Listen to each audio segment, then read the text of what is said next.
2 minutes of noise.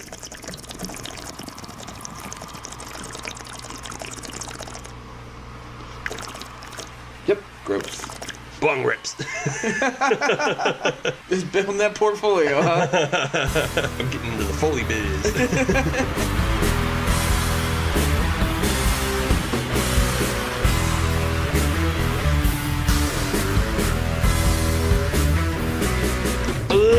Ladies and gentlemen, boys and girls, and children over the age of 21, this is the Hop Nation, a USA podcast. That's a new intro. I like that. It's all right. I worked on it for all of a second. Well, it's more work than I ever put into it. Fair enough. I just copied whatever Sam did. I just copy, paste. Pretty much. Control C, Control V. Yes, this is the Hop Nation USA podcast, and we are on episode 33. This is the Rolling Rock episode. You know, I just had a thought. Okay. What's about that. Why? Well, Christ died when he was 33. Yeah. Is the Rolling Rock a reference to the rock rolling away from the cave? No. Can it be? Sure? Yes. All right. Okay. Yeah, sure. It is now. That's mythos now. Yeah. So would it have been a glass-lined cave? Yeah, it was a green cave. In old Latrobe? Yeah, that's the other thing. Bible times happened to Latrobe. He was crucified by the practice field. Ah. So that's why they're at St. Vincent. Y'all. Just awful. Yeah, just pretty much. Awful. Yep. Let's get into That's how we'll start the show. Wow. As you can hear, it's me, Steve. I'm a number one guy this week. You are. And I'm joined by my co-host Adam. And Hello. he's sitting across from me. Yes, very much so. And we don't have no Sam this week. Again.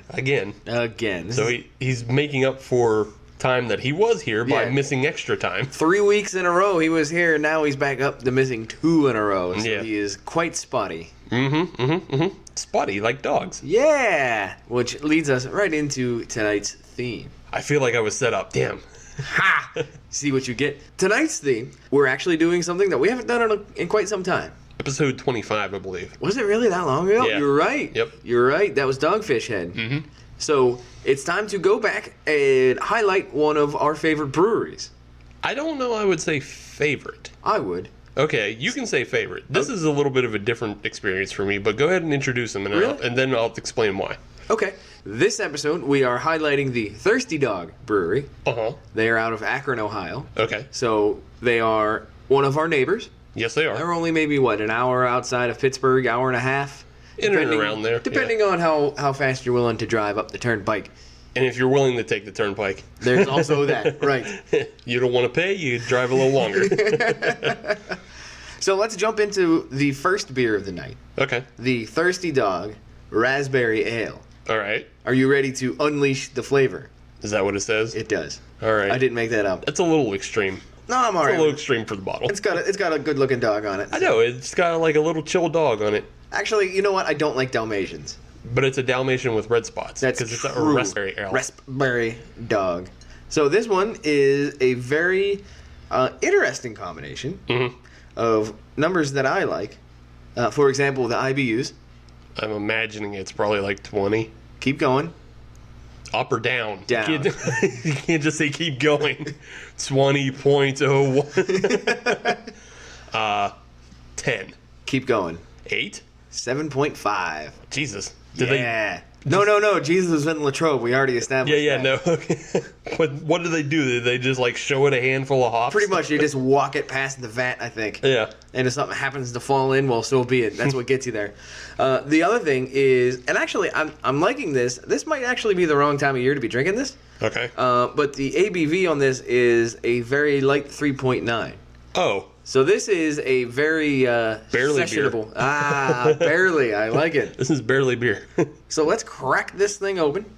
Barely has any booze. Barely has any hops. But it might have all sorts of flavor. Hopefully. What I was talking about earlier when I was saying Thirsty Dog isn't necessarily one of my favorites. Mm-hmm. It's been I honestly can't remember the last time I had a Thirsty Dog beer. Really? Yeah. So this, for tonight, for me, it's going to be more of a excuse to revisit beers that I've had before. Because I'm pretty sure I've had every beer that we're going to have tonight. Okay. But I cannot tell you the last time I had any of them. That is true. That is true. They're one of those breweries that, especially in this area, you'll always see them. Right. And every once in a while you'll grab one, but you don't necessarily seek them out. Yeah, that's the thing.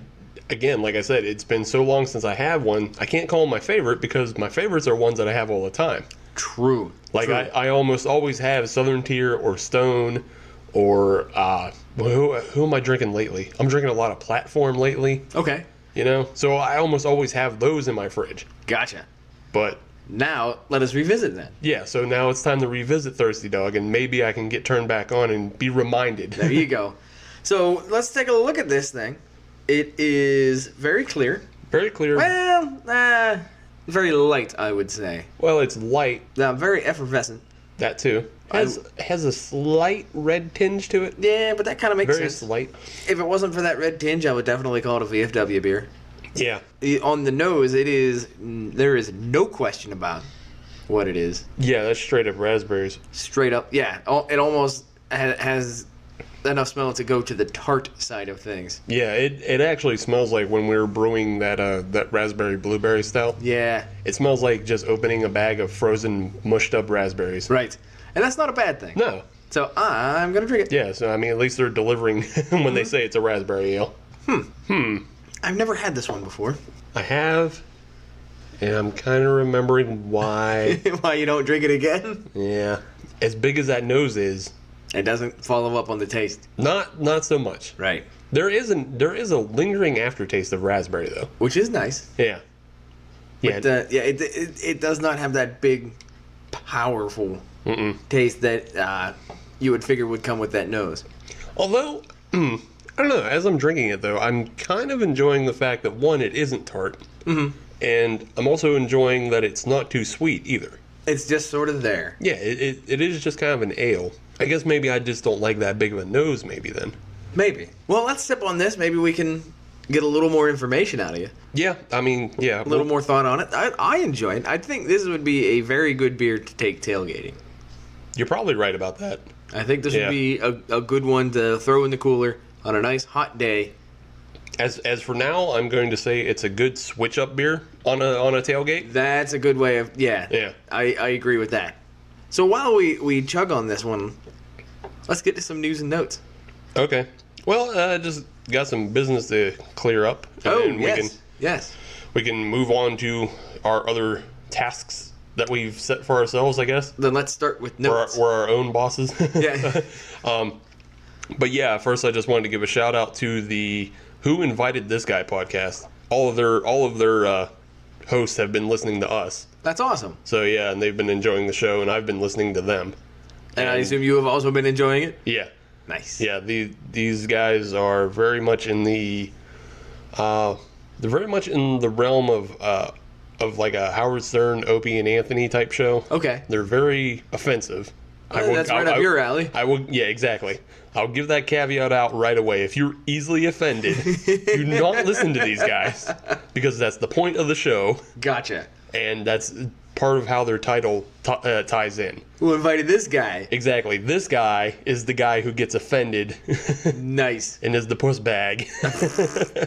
So is there a designated puss bag on the show? No, Or is it no, kind of rotational? no. Or just Yeah. they go until somebody says, all right, wait a minute here. It's more of just like three guys bagging on each other, All right. you know, and you know they all have their things, and they willingly admit to some things. I was listening to an episode where they're talking about being a basic bitch, Yeah. and you know the qualities of a basic bitch, Right. And they admitted to having some of those qualities, as well as like dating and being married to women that Right. also have those qualities. I'm so. sorry, but I enjoy pumpkin spice myself. So Exactly. I can't hate on that. Yeah, and so did one of the other guys. So Can't hate on yeah, it. we can't hate on that. But yeah, it's a funny show. They set up, a theme for every episode, and I think it's worth a listen, especially if you enjoy shitty Philadelphia accents.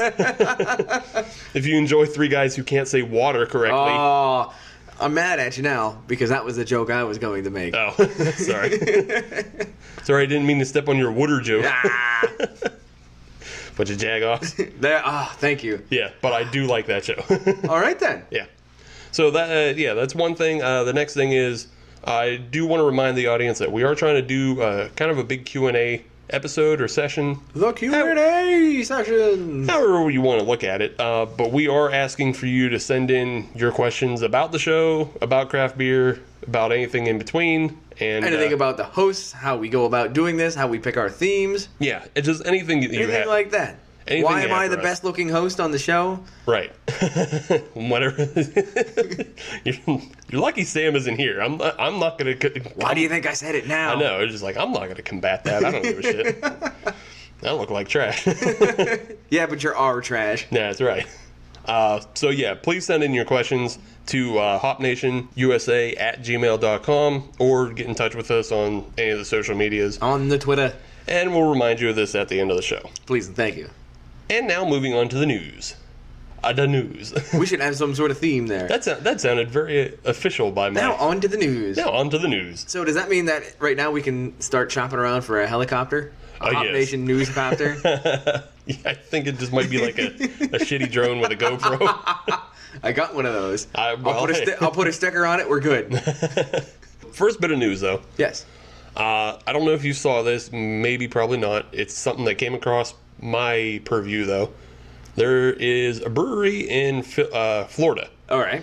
And it's called the Alligator Brewing Company. I like the name of it already. Yeah, they're out of Gainesville, Florida. All right. You'll like this. They have a beer called the Tailgater. Ah, nice. Yes. It's their fall pale ale for, Yeah. Obviously, I'm sure it goes along well with jorts. Right. The joke will still be made. But yeah, so they're the brewery's out of Gainesville, and they're doing a bit of a promotion on Saturday. Okay. So the most punchable face in the world, Richard Spencer. Do you know who that is? I do not know who that is. He is the leader of pretty much the biggest white nationalist group in America. Okay.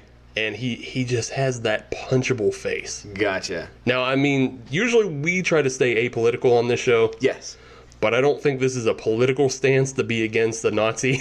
No, I'm pretty sure you'll find it pretty easy to have followers on that one. And I'm not too upset if we're about to upset a bunch of Nazis and have them turn the show off. I hate Illinois Nazis. Right. But this dude is just that white douchey. There's so many words I use in private. Right. Let's not put that out onto the internet. Right. But yes, that asshole is going to be speaking in Gainesville this Saturday. Oh, okay. And the event is free. Oh, nice. Right. So you can just show up and get tickets. Mm-hmm. And this plays into Alligator Brewing Company's plan. All right. Because what they've said is if you show up and get 2 tickets for the event, and then just bring them to Alligator Brewing, you can trade in 2 tickets for a free beer. Nice. Yeah. Nice.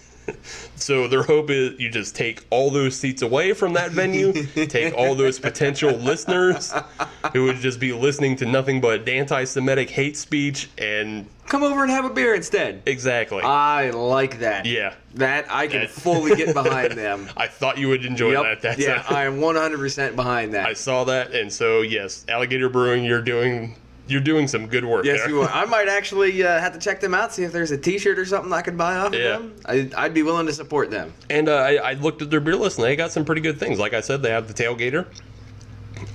They have a Belgian Wit, an IPA, and then they have a smoked habanero. Ooh.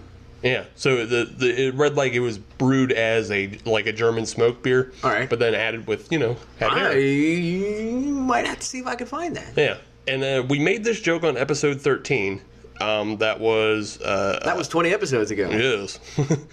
We made the joke on episode 13 for our Goza episode. Mm-hmm. And I think we're trying to say, we haven't yet found anybody who brews Goza the Gozerian. Alligator Brewing brews Goza the Traveler. So close enough. That's close enough. Close enough. For them, I'm willing to round. Yeah, close enough. But yeah, so there's that. That is awesome. I have a little bit of news as well. Okie doke. So there is efforts afoot. Mm-hmm. And there is now a new website Okay. called takecraftback.com. Okay, yes. I've heard of this. So what they are planning on doing is it is a fund site. And what they're trying to do is they are trying to buy AB InBev. Yeah. They're trying to crowdsource buying AB InBev. And they only need the paltry cost of $213 billion. Yeah, only. Only $213 billion. So they are right now at about 2.2 million. That's not bad. So that's a start. They're close. They're getting there. Yeah. I don't think they're going to get it. No, I've looked at this site as well. And I mean, did you watch the video for it? I have not watched the video for it. The video is pretty damn funny. Okay. Yeah. But in general, I think this is just more of a visibility campaign. Yeah. This isn't meant to be serious. Right. But if they somehow do raise the what do they do if they suddenly have $213 billion? Yeah. How does that work? Do they suddenly become the Green Bay Packers where everybody's an owner? Well, so yeah, that's what it would be. I would hope. I would hope that the Brewer Association would do it correctly. But right. Yeah, this is being run by the Brewers Association, and I'm assuming if this happened, the $213 billion is the cost of AB InBev stock. Mm-hmm. So they would buy all of the stock. Brewers Association would then be the majority. The majority, right? Well, full owner. So could they only go to 106 and be, all right, $107 billion and be majority owners instead? I guess they could. Because if they are the majority owner, they have the controlling votes. Right. I guess they could. But if they do that, then I'm assuming they would have to break it down. They would have to break stock down by what was pledged. Right. So I think that's why they're trying to go for full ownership. Because if you try to go majority, you actually wouldn't have majority because you would still have to break it down within the people. True. You would have to hope that everybody votes along the company line, so to speak. Right. So you'd have to have everybody who pledged has ownership. Right. So the whole ownership has to be owned. And then it's just all those people vote amongst themselves. Right. I give them credit for trying. I think it's an interesting campaign. It's more to just bring about the visibility and the notion of what it is that the bigger beer companies are doing. I do find it's a little interesting, the timing of it, though. How so? Well, so back in September, AB InBev laid off a whole lot of people. Gotcha. They laid off 360 people. Okay. But it was all specifically from their high-end division. Oh, that's right. Which is their craft, which is their craft acquisitions and things like that. Now, most of the jobs were like redundancies in sales, because when they acquire a brewery, they take on the sales team of that brewery.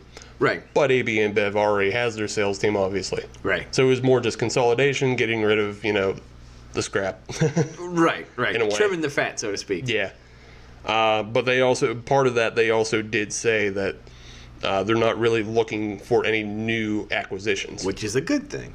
Yeah, it's a good thing. But I mean, that's also why I find it kind of weird that the Brewers Association would launch this campaign specifically against AB InBev. Now that they say that they're not going to touch anybody else. Right. For now. Now they're kind of okay. Things are a little safe. The waters are calm. Yeah. Let's go poke the bear a little bit. Yeah, because really what they're. What AB InBev has said is they're done acquiring and they're more interested in just building up the 10 brands, the 10 craft brands that they have. Yeah. And if you really think about the brands they have in their locations, they've really set themselves up to be permeated across the market. Right. They have very, very good regional pockets. Yeah, they really do. Mm-hmm. We spoke before about that 10 barrel brewing. And that kind of services their West Coast along with Elysian. Yep. But they had started opening up all those 10-barrel brew pubs, along the coast. Right. From Washington, Oregon, and down into California. And then, in Colorado, they have Breckenridge, obviously. Mm. And then in the Midwest, they have Goose Island in Chicago, right? Right, covering that. On our side, out in the east, they would have Wicked Weed, Blue Point, and Devil's Backbone. Right, with their Vienna lager. Yeah, Vienna lager. Idiots. What kind of beer is this? I don't know. Look at the 8 different names on here. Look at the repeating name over and over. They're covered across the country. Right. Oh, they are well set up. Plus They have Shock Top, and they have a couple cider companies, and they have that Best Damn Root Beer. Yeah. So they have all of those markets covered as well. Right. Now they're just probably looking to grow it and root them deeper. Right. Root them deeper, grow them bigger than local brands. Right. That's why everybody in San Diego was pissed off about that 10-barrel brew pub coming in. Trying to horn in. Yeah. Right, because they're trying to take business away from actual local independent brewers. Right. So maybe this Take Back the Craft campaign could be set up a little differently. Yeah. I would personally want to focus more on, like, hey, don't drink there because it's the McDonald's of fucking craft beer. Right. Yeah. If you're gonna drink it, drink the good stuff. Yeah. Yeah.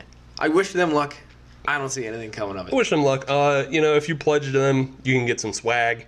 I like koozies. I like T-shirts. Which again is part of the visibility campaign. Right. You put that on a shirt. Yep. And they're also using that brand new independent brewing logo. That label, Yeah. They're using that as kind of a forefront of, hey, everybody look at this. This is what what an independent brewery would have. So, yeah, I like it. I like it as just because it's also kind of funny. It is kind of funny. It's funny. Hopefully, there's a little bit of tongue in cheek going on. Oh yeah, definitely. If you watch the video, it's hilarious. All right. Have you ever seen one of the Harry's Razor videos? Mm-mm. Or it may be Dollar Shave Club. One of those two, like, advertisements. Okay. They're very goofy and surreal. All right. And this is kind of along the same line. All right. So yeah. I can dig it. Yeah. But yeah, good luck. Hey, it would be interesting if it actually happens. But Yeah. if you wanted a quick breakdown though of what that means for $213 billion, for what that would cost per person. Okay. In the U.S., everyone, women, children, old people, they would need $650 Per person. per person pledge. I mean, I'm sure we can start a GoFundMe to go pay into the GoFundMe. The GoFundMe to the GoFundMe. Or if you broke it down per capita per world, for the world, it would be like $29 a person. I mean, I can do that. I'm sure you can get some people in on that because AB InBev puts out that Stella Artois piss everywhere. So if you want Stella Artois out of your country, $28 ain't that bad. We have demands. Yeah. Number one, no more Stella. No more Stella. Bud Light, you can stay. But guess what? Stella, hit the bricks. Hit the bricks. Trash. So let's come back to this independent brewer, Thirsty Dog out of Akron, Ohio. And let's take a look. Let's take a talk. Let's take another drink on this. Chit-chat. A little chit-chat on the raspberry ale. Clocking in at 7.5 IBUs, 3.9 alcohol by volume, and an original gravity of 8.8 degrees Plato. Oh, Yeah, okay. ain't that some shit? How about that? Yeah. I enjoy it for what it is. It is not the kind of beer that you're going to wow the crowd with, but it is also the kind of beer that you can drink multiple of. Yeah. I think this takes one of two routes. Number one, I think this is a good beer in the summertime for either a grass cutter or a tailgater. Or this is a good beer to kind of switch things up. If you're drinking heavy, like you're drinking big beers, Yeah. bourbon barrel-aged beers, and you're looking for something a little bit lighter, grab one of these. Or even if you're just drinking, like, just a lot of Bud Light. Yeah. If somebody brings, like, a 30 rack of PBR or, just, like, this is good to throw a curve to bring it up a little bit. Tell your tongue that you still care. Right, yeah. Just to actually taste something after a while. Yeah. I don't know how many of these in a row I would drink, but this is definitely something if I'm drinking a lot of shitty beer in a tailgate. Bring one of these. And then bring two of these. Yeah, if I can find one of these in a cooler, I'd definitely pop it open just to actually taste something else for a change. That's something that actually tastes good. Yeah. It's it's fine enough. I'm not super in love with it. I don't think the raspberry flavor comes through the right way. More on the nose rather than on the tongue? Yeah, it's way on the nose, and then like when it comes through on the tongue, it's just like this weird little peak. Yeah. In the middle of the tasting experience. Like I don't taste it on the front end, I taste it in the middle. It just sort of pops up, hey guy, and then it goes right back. Right, away. and then there's a lingering raspberry. But I can dig it for what it is. Yeah. Yeah. Yeah. It's alright. I like it. So with that, what do you say we take a little bit of a break? Mm-hmm. We take care of some advertisers. Yeah, if we have advertisers yet, Yeah, you have to stay tuned and find out. that's right. Ooh. And we'll be right back for segment 2. Yes.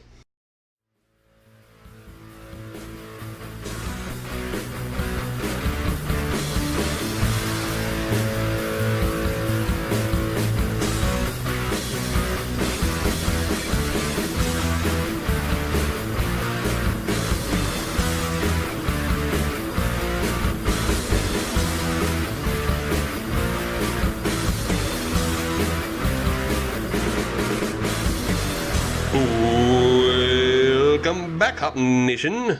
We're here on episode 33. We're drinking Thirsty Dog beers. Out of Akron, Ohio. Out of Akron, Ohio. The Rubber City.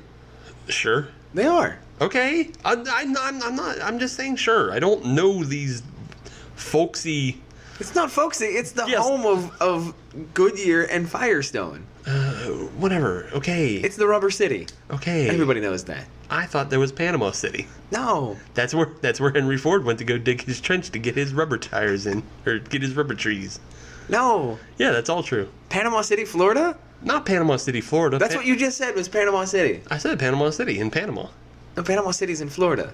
No, but I mean, No, there's it two. is. There can be two. Yeah, that's true. Like, there's a Hollywood, Florida, and there's a Hollywood, California. That is true. Well, there's Panama City, Panama. And that's where he dug the trench. To get his white rubber. Did you know that rubber is naturally white? Yes, I did know that. And then they have to dye it black for tires? Why do they have to dye it? They don't have to, but they do it because that way it's a hell of a lot easier to keep a clean look to it Okay, rather than white rubber, which enough. would be a bitch to keep clean. fair enough. That's all. Okay. Yeah. Well, that was your car facts for the week. I feel better now. I feel I relaxed hope again. you got it out. But yes, we're still drinking Thirsty Dog brews out of Akron, Ohio, the Rubber City, I guess. And the home of the Rubber Ducks. Oh, all right. Their minor league baseball team. Enough. Just so you know.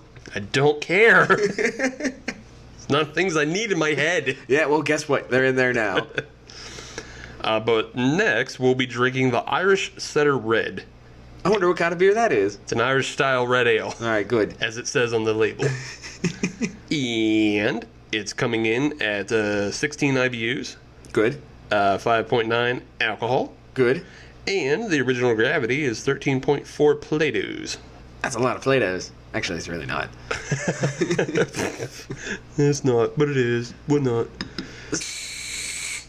Whoa. She has a lot to say.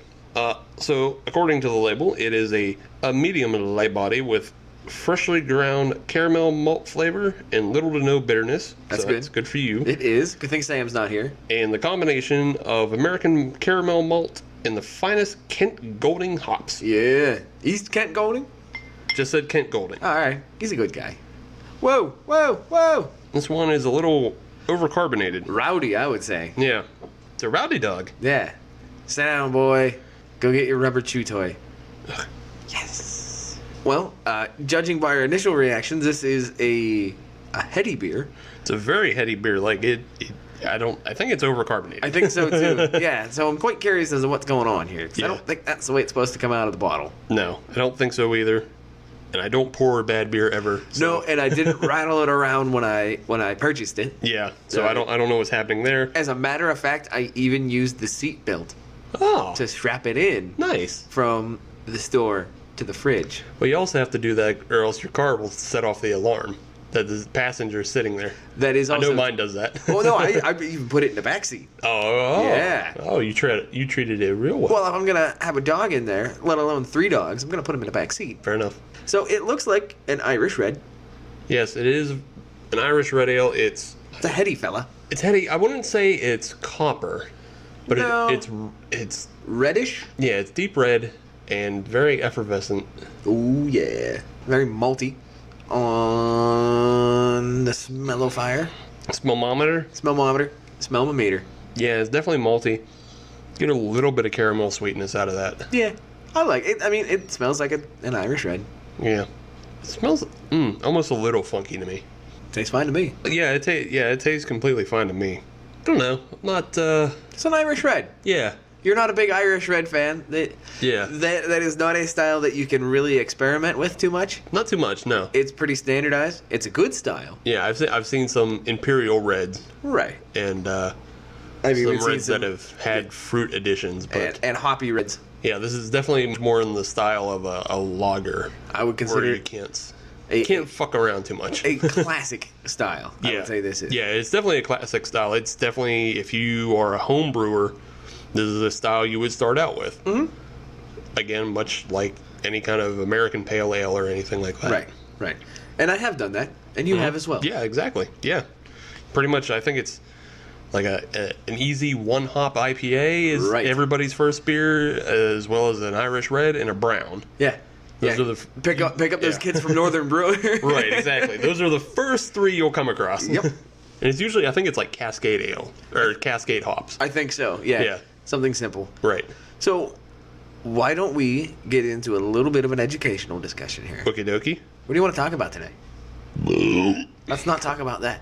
We just started going off on a little bit of a homebrewer rant, so maybe we could talk about some equipment involved in homebrewing? Perhaps, Perhaps. maybe something like a hydrometer. Okay, a hydrometer. Or Okay, yeah, I think that's a good thing. That's something that we use pretty much every time we brew. yeah. Number one, what is a hydrometer? A hadrometer? A hadrometer. Hadrometer. Hey. It's good times is what it is. It's the second time in a week somebody's made that joke around me. Well, shit, like, how old are we? Way too old. Yeah. Way too old. So what a Say it again. a hadrometer is, this is one of the key pieces of equipment for brewing beer, and it's kind of funny because it doesn't involve itself in the brewing process whatsoever. No, it really doesn't. And you can make a perfectly fine beer without it. Yeah, you can make a fine beer without it, but if you want a good beer and you want a good idea of what your booze level is in that Correct. beer. And that's exactly what this does, is this allows you to measure the alcohol content in your beer. Mm-hmm. Sure does. So what this is to describe it a little bit, it kind of looks like one of those old-timey fishing bobbers. Yeah, it does. Yeah, it's one of those long fishing bobbers. Right. Yeah. Where you got the little stick bobber, I think they call it. Yeah. So it is a weighted piece of blown glass. It has graduations on it. So what you do is, whenever you are done cooling off your wort, you've boiled it, you've done all your additions and everything like that, right before you add the yeast, you pull a little bit off, put it into a graduated cylinder, and then you place your hydrometer in there, and that will give you what is considered your original gravity. So, what is original gravity? Well, I got a question. Does it have to be a graduated cylinder? No. Because ours isn't graduated. It doesn't have any actual markings on it. It's just a cylinder. Well, no, it's got two markings. Oh, does it? The top and the bottom. Well.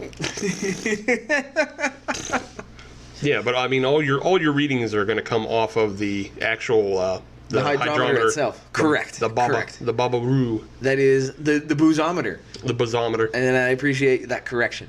Yes. So what you would do is you'll pull a little bit of wort into some sort of container, and you'll put the hydrometer in there so that it'll float. And wherever it'll float, it'll give you what is considered your original gravity reading. Now, what is original gravity? That goes back to, and we're going to get a little sciencey here, but that goes back into specific gravity. Mm-hmm. Now, specific gravity, as everybody knows from their high school, chemistry, biology, physics, I don't remember which class it was in. Science class. Sciences class. Whatever science bitch class it was in. Science bitch. That's where you learned about the density of liquid. That is correct. That is exactly what it is. And that's what this will measure, is the density of the liquid. So, for baseline, water would be measuring 1. Yeah, pretty much. Water is always going to have that middle of the road density. I mean, it's going to have middle of the road density, middle of the road pH, middle of the road everything. I mean, it's a pretty good, jumping off point. Right. So what you would do is it will give you a reading, and that reading better be higher than 1. Yeah. It better be higher than 1. Well, I mean, when you're doing your original gravity. And exactly. Yeah, when you're doing your original gravity and you pull your wort out, this is when it has it's rich with all the different proteins and your sugars. And your sugars. More importantly, the sugars. Yeah, more importantly, the sugars. That's what's going to thicken it up the most. Right. That's what's going to cause your wort to be more dense than water. And that's what's going to cause it to float. Correct. And what that'll do is that'll give you a reading that gives you the potential alcohol in your beer, your original gravity. Right. Usual range for one of these is usually 1.04 to 1.10 is a normal range. I've seen higher, I've seen lower, but that's a pretty decent operating range to be in for your original gravity. Yeah. Now you'll notice, and there is actually a very good example on the beers that we're drinking tonight on the Thirsty Dog bottles. There are 3 pieces of information on the label. You have your IBUs, which describes your bitterness. Mm-hmm. The ABV, how much alcohol is in there. How much boost? And the third one is the OG, the original gravity. OG. Now, this one is not presented in terms of specific gravity. Right. This one is actually presented in terms of degrees Plato. Right. So, degrees Plato is actually measured slightly different. What it is actually measured using a sacrometer. Yeah, I thought a sacrometer measured what was in your sack. I'm over here now. Hey. Little boy Blue. He needed the money. They needed the money. Oh. Okay then. All right. Little Miss Muffin. No, okay. You can do that all night. I know you can. Go on, Dr. Science. Sorry. So with the sacrometer, that will actually measure just the sugars. Yeah. In the wort. Yes. And one little bit of information on that. Usually Plato, that's more of on the original gravity rather than the final gravity.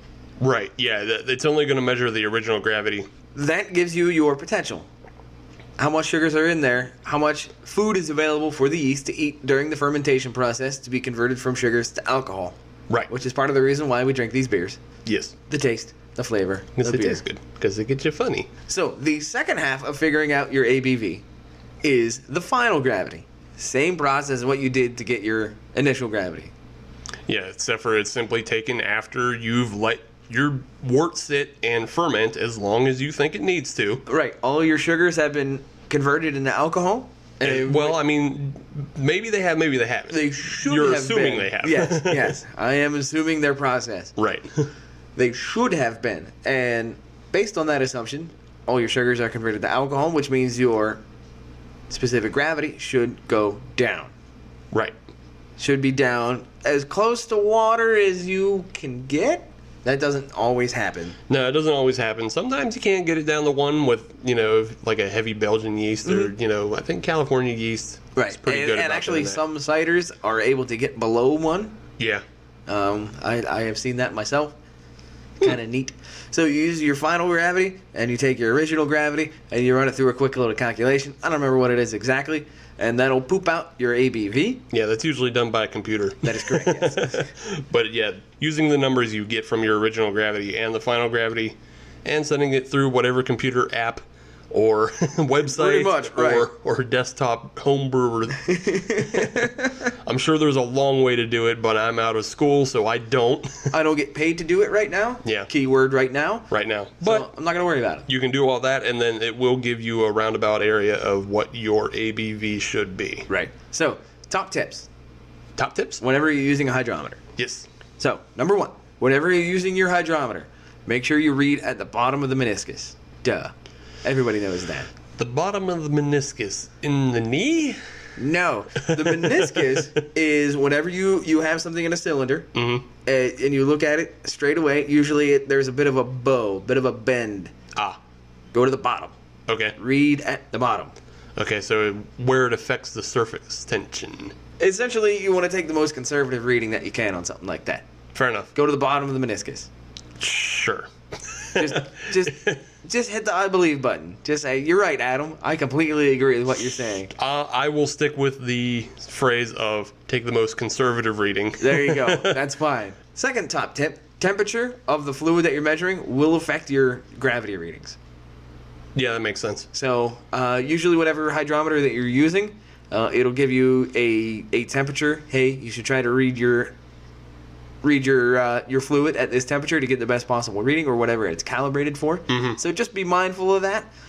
There are conversions available out there. Again, on the internet. There's a lot of cool stuff on that there internet. Yeah. Well, so you're saying, it's calibrated for, specific temperatures and everything. Yeah. But I think just as long as you maintain liquid, the liquid at the same temperature. You know what I'm saying? Don't take it at 70 degrees for your OG and then take it at 55 degrees. Correct. You want to try to get them as close as possible as you can. I believe there are correction factors available. Yeah. So if you do that, you can still get a fair reading. Right. It just sounds like something the computer would correct for you. Right. Even if you don't do it at what the hydrometer says to do it at. Technology is a great thing. That's right. It'll fix up all our mix-ups. Most of them. Most of them, yeah. Right. So that's all I got on hydrometers, man. No more top tips? I only had 2. I mean, it's okay. It's a bobber. I thought things come in 3s. Don't break it. I'm not gonna break it. No, that's the third tip. Don't break it. Don't break it. You will break it. I've broken it. I've seen other people break it. Yeah, it is breakable. They're a bit fragile. So don't break them. End of list. The only thing I got is that there are a whole bunch of hydrometers out there. Example. There's not just these boozometers for the boost. There's that. There's the sacrometer. There's the sacrometer that we already talked about. Yeah. It's for your sack. Ah! There's also a lactometer, which measures lactose, I believe, and used in the dairy industry. No. It just measures the purity of milk. It doesn't measure the lactose in milk. All right, so I was close. Yeah, it measures the purity of milk. There's also one for antifreeze, and there's one for acid, and there's one for batteries, and there's one for oil. It's called a hydrothermometer. Hydrothermometer? Yeah, because it has a thermometer in the hydrometer. Oh ho ho. Because apparently oil has to be heated to a specific temperature before they check the purity. I don't know, man. Makes sense. Yeah. Dr. Science would know. Dr. Science would know. I wouldn't. I'm dumb as hell. Dr. Spaceman. Dr. Spaceman. So if anybody has any particular questions on hydrometers or sacrometers or thermonuclear hammers meters, or Andrew Dice Clay bits, let us know. Yeah. We're happy to do the research for you. Let our fingers do the walking. Let me Google that for you. Let me Google that shit for you. That's the name of a new segment. Let me Google that shit for you. So while we are patiently waiting by the phones, what do you say we talk about this beer? Okay. The Thirsty Dog. Right. Irish Setter Red, an Irish-style red ale. Yes. Out of Akron, Ohio, home of the Rubber Ducks. Oh, nobody cares. 15 people care about that team. Yeah. The moms of the starting lineup. Pretty much. Ugh. Yeah. Ugh. Well, you don't know. Maybe 13 of them are listening to us right now. I hope So- not. So thank you, moms. This ain't a bad beer. It isn't. I do like it. Yeah, it's very easy drinking. It's unremarkable though. It is. That's the only thing I have to say. It's unremarkable. But I think that's more of a statement on the style. Yeah. Rather than totally. the beer in and of itself. Yeah, totally. It's a statement on the style. It's really hard to screw up an Irish red. Right. I would consider it a classic. Yeah, it's hard to screw one up, but it's also really hard to make one stand out. Right. Yeah, that's it. I mean, it's like lagers. Lagers are hard to do that too. It's good. But you can screw them up and you can make them wild. And they didn't screw it up. No. It's just a good beer. Yeah. Yeah. I'm digging it. I kind of like the fact that Thirsty Dog is kind of sticking to the OG stuff a little bit. I mean, they do have some more experimental. They do while out a little Yeah, bit. they do have experimental stuff out there. I mean, it's because they've been getting bigger. Yeah. Bigger and bigger. Yeah, I like them. Yeah. I'm digging it. So, what do you say we take another break? Yeah, let's take a break. We'll come back with segment 3. And another Thirsty Dog beer. Okay. And maybe there's a commercial here. I don't know. We'll be back. Bye.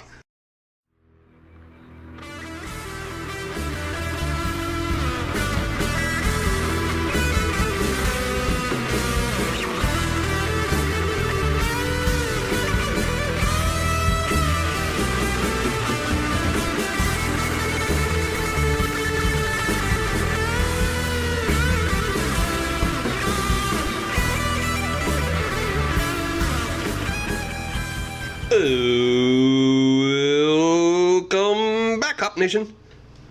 It's segment 3. Segment 3. Segment 3. That was 3. That's at the end of the show. Oh. Thinking. Wrestling jokes. What's the matter with us? All sorts of things. What are we drinking next, We Adam? are drinking something from Thirsty Dog. Okay, still with that brewery. We are. Out of Akron, Ohio. Uh-huh.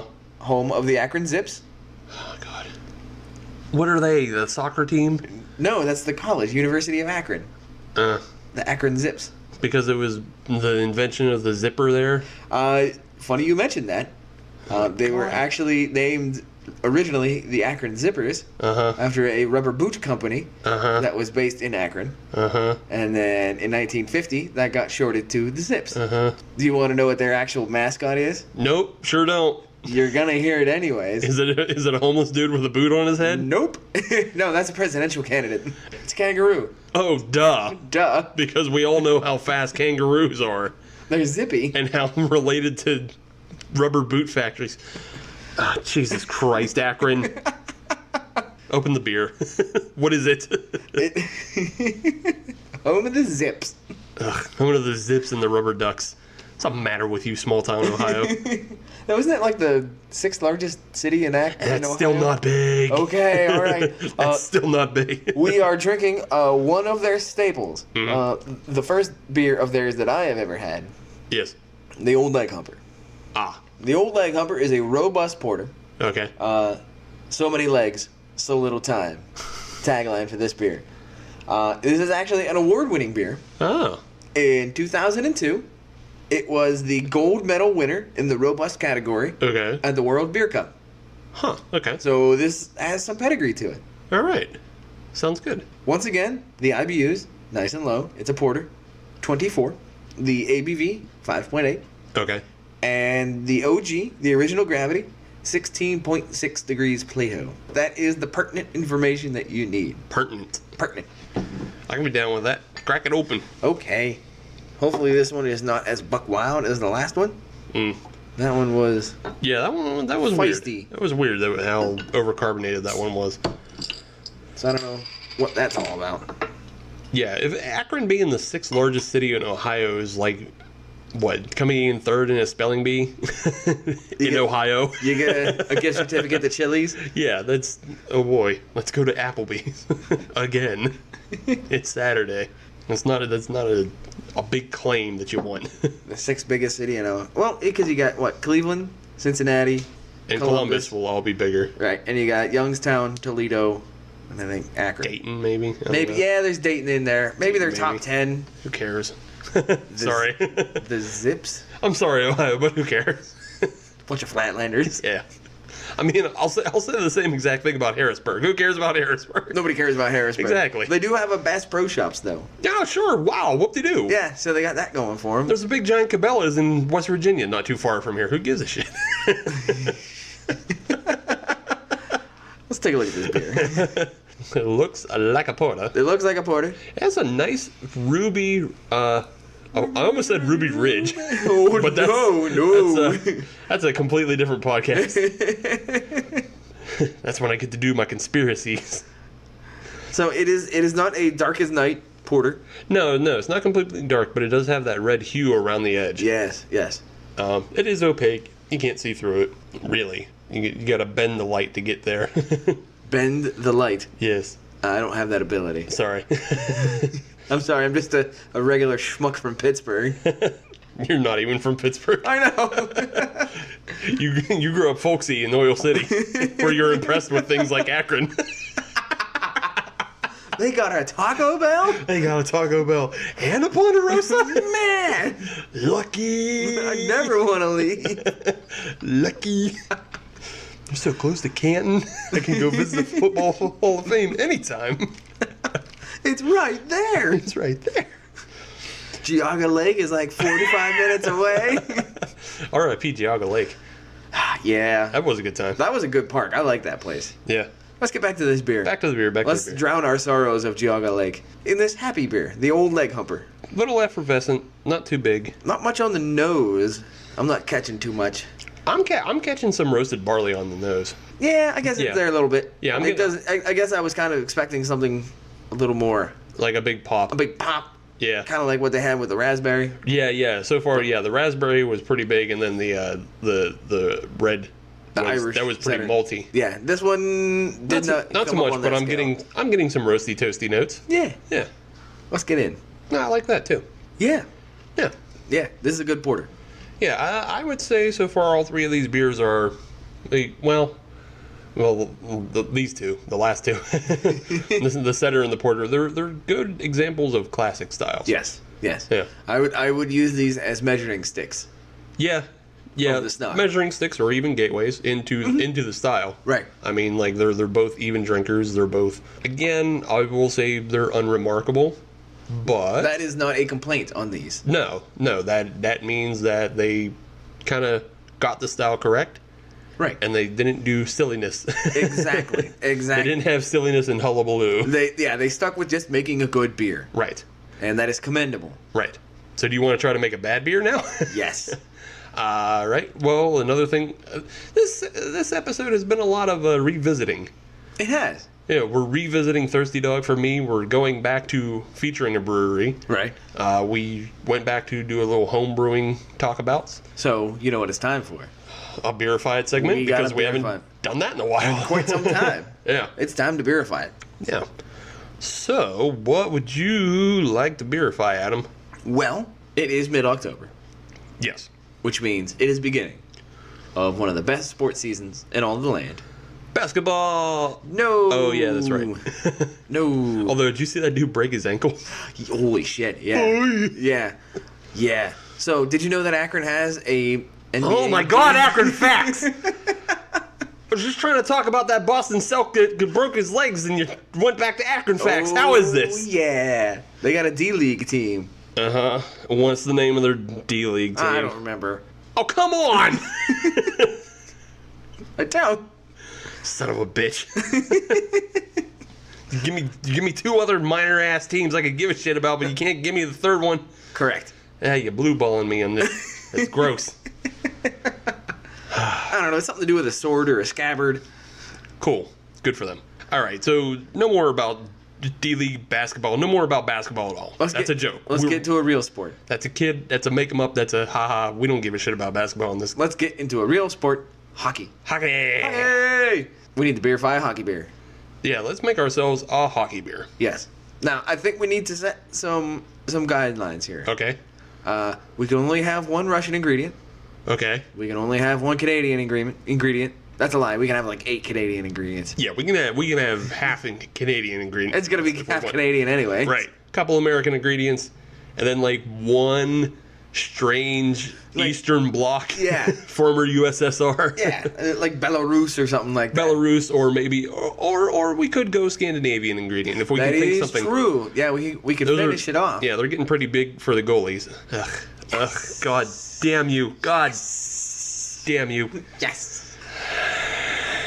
I set you up. Yeah, we could have some Scandinavian ingredients just to sweeten the pot. Fuck you back. Fired right back. Fuck you back. So, what style of beer should we go with? See, now that's probably the hardest question. Because there's 2 ways that I can go with this. Okay, go ahead. Number 1, a big robust beer. Mm-hmm. Perhaps a robust porter, similar to the old Leghumper. Okay. A big burly beer, a strong beer like you would have with a normal hockey player. Right. Or you go with a nice lighter beer that'll fuel all the good hockey fights, where you can drink like 18 of them. See, I kind of want to go bigger just to fuel hockey fights. Okay. You need to get them in quick. You got to remember, these hockey players, they have a lot better metabolism than we do. That is true. That is true. They're going to burn through this stuff. You need to get some rocket fuel in them. Yeah. So we're gonna have to go big booze. Right. Where you have to go big booze, but I would actually like to stay away from a darker beer. So you're saying like a white porter? Yeah, like a white porter or like a Belgian strong ale. I like the idea of a Belgian. Yeah. Like, I'm thinking in the strong ale, like, I know you haven't had it, but the Duclaw Colossus. Yes. I guess the equivalent to that would be the Trogs Mad Elf. That is a dangerous beer. Yeah. That's a fantastic Exactly. beer. But that is a dangerous beer. Exactly. You can get that in a bunch of hockey players. Yeah. I've seen it. Yeah. So, yeah, Mad Elf and then the Colossus is pretty comparable, but it's actually bigger. I think that's a good way to go. Let's go with a Belgian, say a Belgian triple. Yeah, like a Belgian triple. No. No? A Belgian hat trick. Oh, Yes. Are there any good... Who's a good Belgian... There's no good Belgian hockey players I can think I of. can't think of any. I can't think of any off the top of my head. Somebody correct us later. Yeah. I don't know who. Yeah. So, okay, so we'll call it the hat... I mean, the hat trick... The hat trick's a pretty good start. Yeah, it's the Belgian hat trick. Belgian hat trick. So I think it needs some of those other ingredients that we mentioned. Right. And I'm thinking right off the bat, one of the Canadian ones I want to introduce. I think I know where you're going with this. Maybe, but maple syrup. That's exactly where I thought you were going with this. I mean, that's a classic. Yeah, it's either that or ground up beavers, and it's a lot easier to get maple syrup. Did you know that castor oil that comes out of the asses of beavers is actually used in producing different flavors like raspberry and vanilla? I did not know that. Yeah, so we could actually go that route. So here's what I'm hearing. If we wanted to do that, we could use raspberries. Right. And then we could soak them in the Russian vodka. Yeah. I mean, I kind of just want to stick with maple, though. All right. I was just throwing that out there as a thing. Okay. I don't think actual raspberries are... That's not Canadian. I don't... It's really not. Yeah. I'm just saying if you want to get into beaver tail, that's how you do it. You can get things from it. You can get things from it. So, maple syrup. Yeah. Maple syrup to represent Canada. Yeah. What would we represent Scandinavia with? That's the hard one. That's the one I'm going to have to think about. Right. It just might have to be snow. We could do that. Or... something good and generic. Because the only thing I can think of up that way is lutefisk. And I ain't putting that in a beer. Yeah. I can only think lutefisk, black metal, snow, and alcoholism. That's about it. And atheism. I don't know how to... We can't put any of that in a beer. Right. Alcoholism is the only thing related. That just is the beer. That just comes from drinking it. Maybe the recommendation is you have 6. So what do we do for the Russian side of things? Swedish meatballs would be the other. I don't think that goes well either. Which kind of goes with Swedish fish. Yeah. And I don't want to put that in there. Although we could use that as sort of a garnish. So sort of like Bumbleberry, where they throw in the blueberries. They could throw in a Swedish fish in there. Could do that. What exactly is that flavor? It's not a red licorice. It's just Swedish fish. Right. That's all it is, the Swedish fish. Yeah. Okay, so we can't, I don't know, maybe we can boil that down into a concentrate or something? Maybe. That's a good idea. You melt that down, you add it into the boil. Right. Yeah. We'll put a pin on that. Because, I mean, that's just going to add to the sugars. Yeah, exactly. Yeah. So, Make it so bigger maybe, and boozier. Yeah, so maybe maple syrup and Swedish fish. Yeah. Okay. Yeah, I like that. All right. So, for the Ruskies. That... Again, they just have such terrible cuisine. They really do. And alcoholism. They really do. So that goes back to the vodka. I think if we were able to soak something in that. Yeah. Perhaps if we're just going to go completely bonkers on this. Perhaps we could try to simulate a barrel-aged Belgian. Okay. And we could soak the wood chips in the vodka. That's not going to do anything.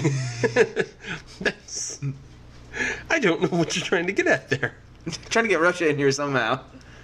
The way, except for it wouldn't be Russian vodka, is Pinnacle does make that Swedish fish. They do?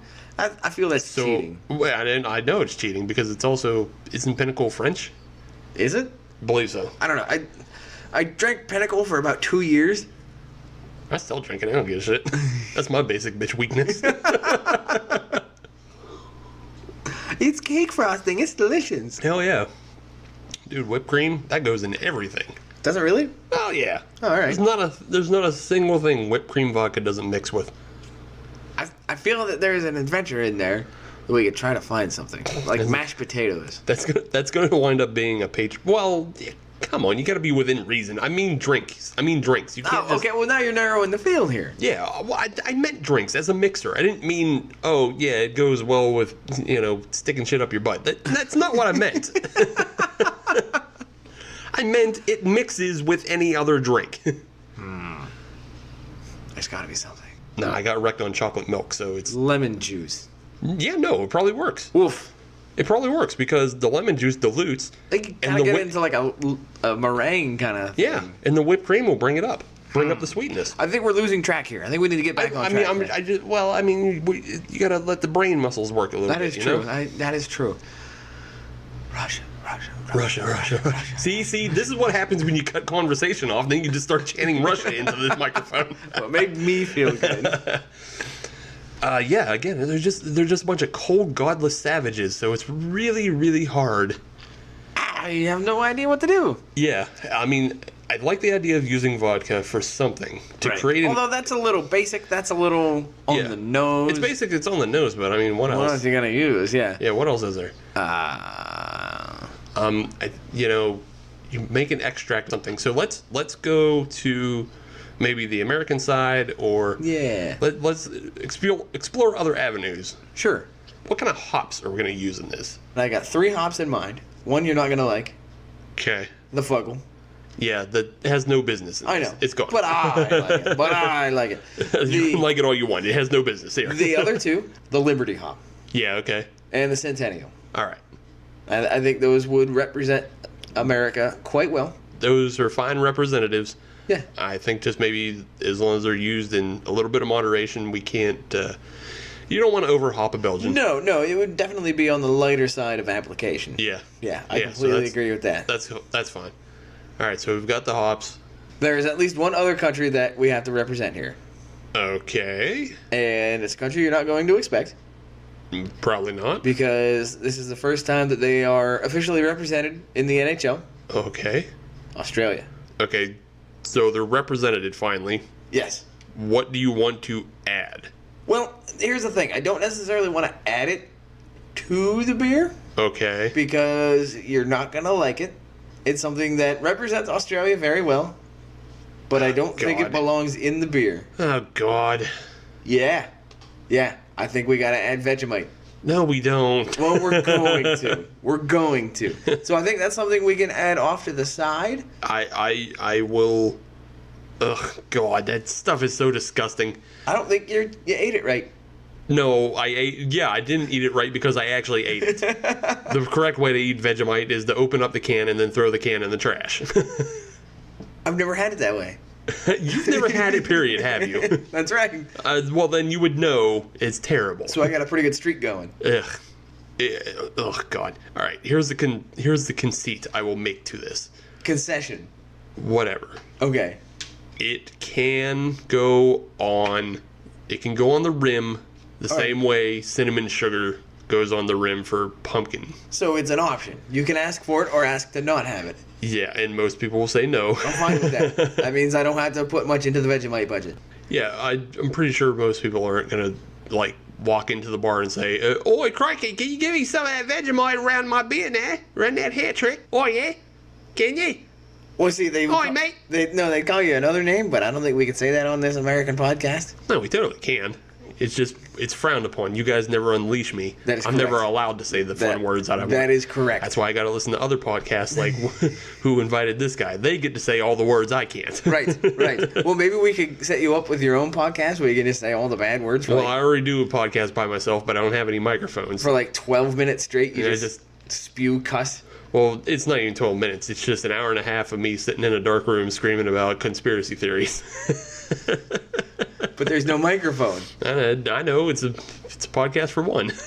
That's kind of sad, man. It's got more sponsorship than this, though. It's crazy. It's crazy. So I think there is a good way to tie everybody together. Okay. All the countries that are represented, because we hit some of the big ones. Yes. But there are others that are not necessarily represented here. Right. One of the key ingredients to beer, the lifeblood, the water. Yes, the water. I think one way we can represent everybody is every country that is represented, that has a hockey program, that has a player in the NHL, something Okay. like that, we can take some of their ice. Okay, take some of their ice. Some of their native ice, or in Australia, we'll just take their water. That's okay. Yeah, because otherwise they're just digging it out of the freezer and chipping it off their Hungry Man dinners. Right. Or whatever they're called down there. So we can, They're tasty bongos or what? yeah, or whatever the hell, go to the Maccas or whatever. Go to the Maccas, are you? We can take some of their water, pull the sharks out, and we can ship it up here. I had me some Hungry Jacks.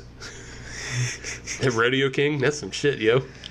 The Rodeo King? Yeah. What is in the Rodeo King? It's like a double cheeseburger with barbecue sauce and onion rings on it. Oof. Get that at Hungry Jacks? Oof. Yeah, much better than the Maccas.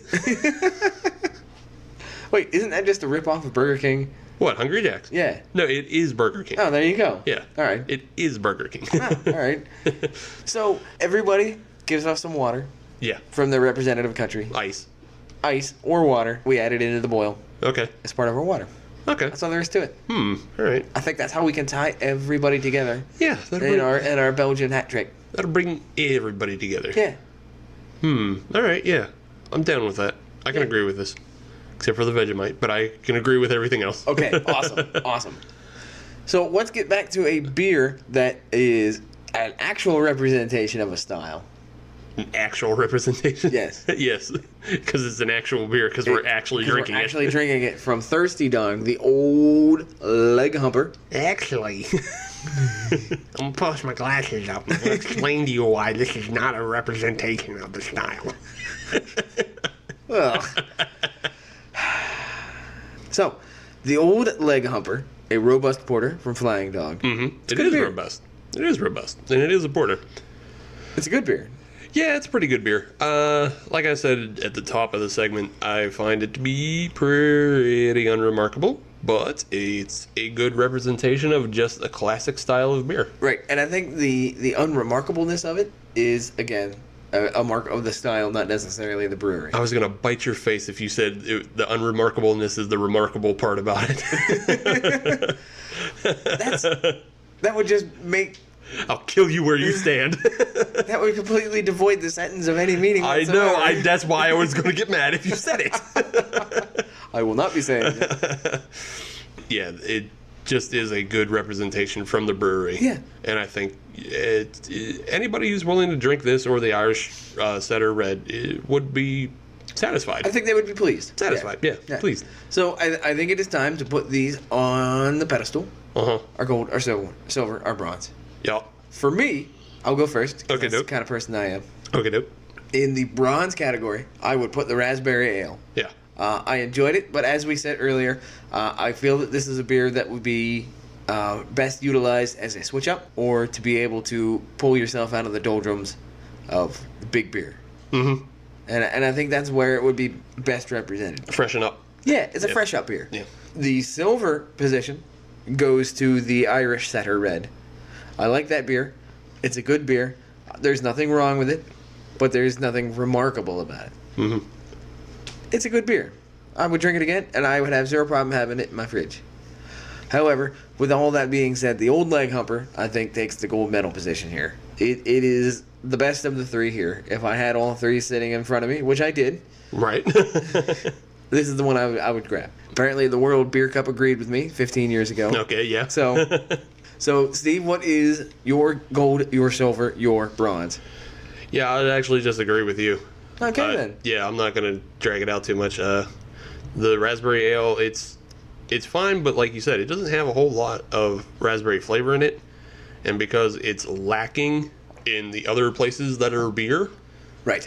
you know, like it's low ABV, it seems to have a low grain bill, it seems to have, you know, it's low hops as well. Very light. Yeah, it's all very around. light, and it's very light on all that other stuff. So when you don't find the raspberry flavor, you're not going to find much else either. Right. The Irish Setter Red, again, it's a fine beer. Mm-hmm. Yeah, it's a good representation of the style, but I think just because I'm style biased, Yeah. I like the porters more. That's all. Fair enough. I think you just find a little bit. I like more roasty malt flavors, and that's what you find in the porter. Makes sense to me. Yeah, Awesome. that's all. So I think it is time for us to do our plugs, our social meteors. So some meteors plugs. And that's your arena. All the So, internets and yes, on the tubes. on the tubes and the internets. We are on YouTube, actually. We are? Yeah. Oh, what is It's not. It's not worth. It's just a thing you can turn on Podbean. Oh, all right. Yeah. So I mean, there are episodes up on YouTube, but I don't pay any attention. Nor to do it. I. As noted by me not knowing we were even on there. Exactly. Yeah. I mean, if somebody finds it, you can find it. I think it's only like from episode 28 on. Oh, all right. Yeah. It was just like a switch. Let's play with this now. Yeah. It was like, why not? Somebody might discover us that way.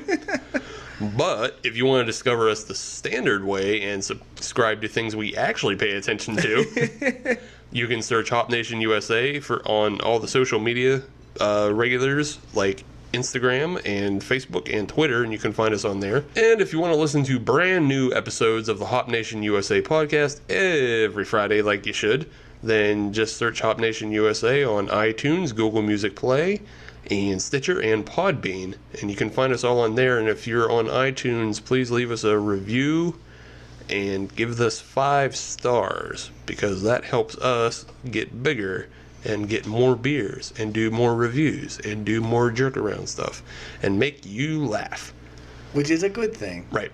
And don't forget to check out our brand new website, hopnationusa.com. And don't forget to email us your craft beer questions or show questions or any other questions that you want answered. Let us Google that shit for you at hopnationusa@gmail.com. Right on. And that's all I got from that. Thanks for joining me tonight, Adam. I think we had a good time. I think so as well. I think it'll be a couple more years before I drink Thirsty Dog again, but But now you know. yeah, I mean, they're fine. They're perfectly fine beers. Right. I just think I like other things more. Okay, that's all right. And that's all right. Good night.